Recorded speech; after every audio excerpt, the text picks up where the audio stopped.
एक छोटे से गांव में अरमान नाम का एक लड़का रहता था। वह होशियार था, लेकिन हर काम में बहुत जल्दबाजी करता था और बिना सोचे समझे फैसले ले लेता था।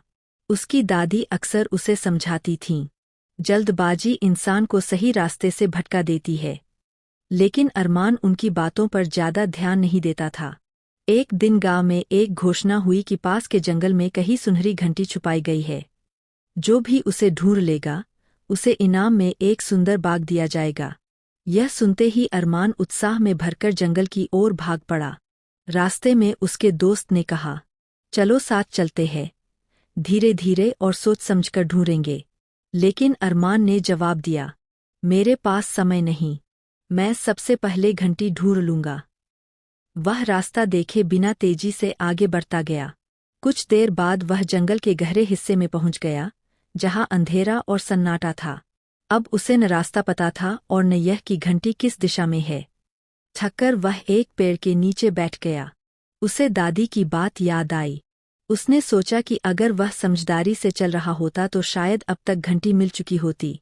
कुछ समय बाद उसे अपने दोस्तों की आवाज़ें सुनाई दीं। वे हाथों में छोटे छोटे दीपक लिए, हर निशान को ध्यान से देखते हुए आगे बढ़ रहे थे। अरमान भी उनके साथ हो लिया। सबने मिलकर जगह को व्यवस्थित तरीके से खोजा। आखिरकार एक पुरानी चट्टान के पीछे उन्हें सुनहरी घंटी मिल गई और इनाम भी सब में बराबर बांटा गया। उस दिन अरमान ने एक बड़ी सीख ली। एक छोटे से गांव में अरमान नाम का एक लड़का रहता था।